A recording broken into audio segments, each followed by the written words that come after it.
kulturele konteks. Lukas 5 vers 16 sê, hy het hom egter gereeld teruggetrek na afgeleë plekke en daar gebid.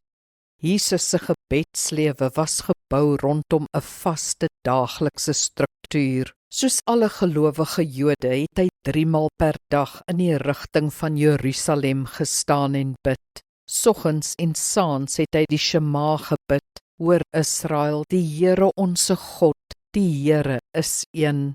Soggens en middag het hy 'n vaste gebed gebid, die latere Amidah, waarin God geprys is, vergifnis gevra is, vir herstel en voorsiening gebid is, danksegging uitgespreek en God se seën afgebid is, soos 'n langerige Ons Vader.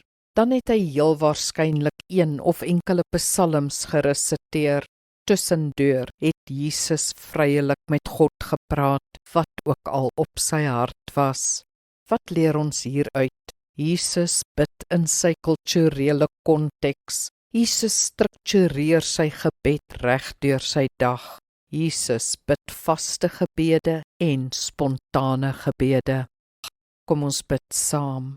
Geseënd is U, Here ons God, heilig is U naam. U is almagtig en liefdevol, regverdig maar genadig. U sorg vir ons soos 'n vader sorg vir sy kinders. Ek plaas my geloof vandag weer in U. Mag die woorde van my mond en die oordeenking van my hart vir U welbehaaglik wees, my God en my Verlosser. Amen. Die Here seën jou.